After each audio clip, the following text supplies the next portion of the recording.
Hi friends, Kathiawadi કિચનમાં તમારું સ્વાગત છે.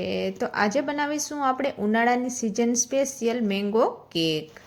તો દહીં કેક પણ કહી શકો છો. બંગાળી સ્વીટ્સમાં તમે મેંગો ભાપા દહીં પણ કહી શકાય છે. તો તમે શું કહો છો તે મને કોમેન્ટમાં જરૂર કહેજો. કોમેન્ટ કરવાનો ભૂલતા નહીં. તો ઉનાળાની સિઝન ચાલુ છે, ગરમી પણ બહુ સારી પડે છે. તો ગરમીમાં પેટને ઠંડક આપતી ઠંડી ઠંડી મેંગો કેક બનાવશું, જે ટેસ્ટમાં એકદમ ટેસ્ટી બનશે. તો મેંગો કેક બનાવવા માટે સૌપ્રથમ ઇન્ગ્રીડિયન્ટ્સ જોઈ લેશું. તો કેક બનાવવા માટે 500 ગ્રામ દહીં લેશું. તો દહીં ખાટું નથી લેવાનું, દહીં બને ત્યાં સુધી મોરું જ લેવાનું છે. એક વાસણ લેશું અને એક જારી લેશું. જારીની જગ્યાએ જો તમારી પાસે લોટ ચારવાની ચાયણી હોય છે તે પણ તમે લઈ શકો છો. તે કોટનનું કપડું લેશું અને કોટનના કપડા ઉપર આપણે જે દહીં રાખ્યું હતું તે દહીં નાખશું. તો દહીં બને ત્યાં સુધી મોરું જ લેવાનું છે, ખાટું દહીં લેવાનું નથી. ખાટું દહીંનો ઉપયોગ તમે કરશો તો કેક છે તે ટેસ્ટમાં ખાટી બનશે. તો કોટનનું કપડું લઈ અને કોટનના કપડાને આપણે હાથેથી આ રીતે પ્રેસ કરી અને દહીંમાંથી જેટલું પાણી નીકળે છે એટલું પાણી આપણે કાઢી લેવાનું છે. હાથને પ્રેસ કરશો તો પાણી છે તે દહીંમાંથી નીકળી જશે.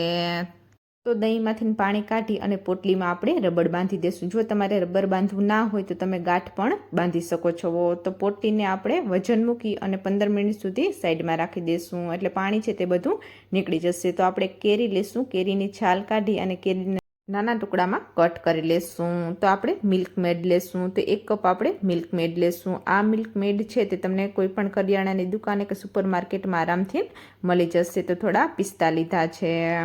જે મીઠી કેરી આવે છે તે જ લેવાની છે, ખાટી કેરી લેવાની નથી. તો કેરીને થોડી વાર માટે સાઈડમાં રાખી દઈશું. તો પીસવા માટે મિક્સર જાર લેશું. તેમાં આપણે જે કેરી કટ કરીને રાખી હતી તે કેરીના ટુકડા નાખશું. મિક્સર જારને બંધ કરી અને તેને સારી રીતે પીસી લેશું. તો જાડું પીસવાનું નથી, બને ત્યાં સુધી ઝીણું જ પીસવાનું છે. કેરીનો રસ તૈયાર છે, થોડી વાર માટે સાઈડમાં રાખી દઈશું. તો 15 મિનિટ થઈ ગઈ છે. દહીંમાંથી પાણી છે તે સારી રીતે નીકળી ગયું છે. તો આપણે પોટલી લેશું અને પોટલીમાં જે રબડ બાંધ્યું છે તે રબડને કાઢી લેશું. તો દહીં ઉપર તમે વધુ વજન મૂકશો તો દહીંમાં પાણી છે તે ફટાફટ નીકળી જશે. તો આ પાણીનો ઉપયોગ છે તે તમે કઢી બનાવવામાં પણ વાપરી શકો છો અને છાશમાં પણ ઉપયોગમાં લઈ શકો છો.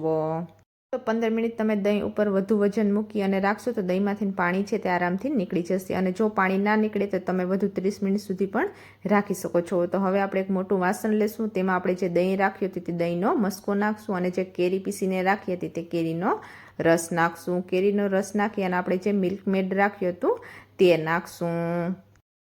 તો મિલ્ક મેડ નાખી અને તેને સારી રીતે મિક્સ કરી દેશું. તો બધા ઇન્ગ્રીડિયન્ટ્સને કન્ટિન્યુ હલાવતું રહેવાનું છે. જો તમને એલચીનો ટેસ્ટ સારો લાગતો હોય તો તમે એલચી પાવડર પણ નાખી શકો છો. તો બધા ઇન્ગ્રીડિયન્ટ્સ છે તે સારી રીતે મિક્સ થઈ ગયા છે. તો થોડી વાર માટે સાઈડમાં રાખી દઈશું. તો હવે આપણે રાઉન્ડ ડબ્બો લેશું. ડબ્બાની જગ્યાએ જો તમારે કેક બનાવવાનો મોડ લેવો હોય તો તમે તેનો ઉપયોગ પણ કરી શકો છો. તો હવે આપણે સિલ્વર પેપર લેશું. તો સિલ્વર પેપરને આપણે આ રીતે રાઉન્ડમાં કટ કરી લેશું અને નીચે લગાવી દઈશું. તો આપણે કેક બનાવવા માટેનું બેટર તૈયાર કરીને રાખ્યું છે તે બેટર નાખશું. બેટરને રાઉન્ડ ડબ્બામાં નાખી અને બેટરને સારી રીતે સેટ કરી દેશું. જો તમારી પાસે બટર પેપર અવેલેબલ હોય તો તમારે બટર પેપરનો ઉપયોગ જ કરવાનો છે. તો સિલ્વર પેપરનો ઉપયોગ કરવાનો નથી. તો બેટર છે તે રાઉન્ડ ડબ્બામાં સારી રીતે સેટ થઈ ગયું છે. તો થોડી વાર માટે સાઈડમાં રાખી દઈશું. તો આપણે જે સિલ્વર પેપર આવે છે તે સિલ્વર પેપર લેશું અને તેને આપણે રાઉન્ડ કટ કરી લેશું અને ડબ્બા ઉપર સારી રીતે લગાવી દેશું. ડબ્બા ઉપર તમે આ રીતે સિલ્વર પેપર લગાવી દેશો તો જ્યારે તમે સ્ટીમ કરશો કેકને તો પાણી છે તે કેક ઉપર પડશે નહીં. તો કેકને સ્ટીમ કરવા માટે ઢોકળિયું કુકર મૂકશું અને તેમાં 2 ગ્લાસ પાણી નાખશું અને પાણીને ગરમ થવા દેશું. પાણી સારી રીતે ગરમ થઈ જાય પછી આપણે જે હોલવાળી પ્લેટ આવે છે તે પ્લેટ મૂકશું અને જે મેંગો કેક બનાવવા માટે રાઉન્ડ ડબ્બો જે તૈયાર કરીને રાખ્યો છે તે મૂકશું. તેને ઢાંકી અને 25 થી 30 મિનિટ સુધી તેને સ્ટીમ થવા દેશું. તો 25 થી 30 મિનિટ થઈ ગઈ છે. હવે આપણે ખોલી અને જોઈ લેશું. તો કેકને બહાર કાઢી અને આપણે થોડી ઠંડી થવા દેશું. સારી રીતે ઠંડી થઈ જાય પછી આપણે તેને ફ્રીજમાં 3 થી 4 કલાક સુધી રાખી દેશું. એટલે કેક છે તે સારી રીતે ઠંડી થઈ જાય. તો 3 થી 4 કલાક થઈ ગઈ છે. હવે આપણે ખોલી અને જોઈ લેશું. તો મેંગો કેકને આપણે ડબ્બામાંથી કાઢવા માટે આપણે છરીની મદદથી આ રીતે કેકને કાઢી લેશું. તો એક પ્લેટ લેશું અને પ્લેટમાં ડબ્બાને પલટાવી લેશું. આ રીતે તમે કેકને કાઢશો ડબ્બામાંથી તો કેક છે તે ડબ્બામાંથી આરામથી નીકળી જશે. તો જે પિસ્તા રાખ્યા હતા તે પિસ્તાને ઝીણા કટ કરી લેશું અને અડધા ભાગની કેરી લીધી છે તો કેરીને પણ ઝીણી કટ કરી લેશું. તો કેક ઉપર આપણે જે કટ કરીને કેરી રાખી હતી તે કેરી નાખશું અને જે પિસ્તા રાખ્યા હતા કટ કરીને તે પિસ્તા નાખશું. તો આપણે થોડું કેસર પણ નાખશું. કેસર નાખશું તો ટેસ્ટ છે તે બહુ સારો લાગશે. તો તૈયાર છે આપણી મેંગો કેક.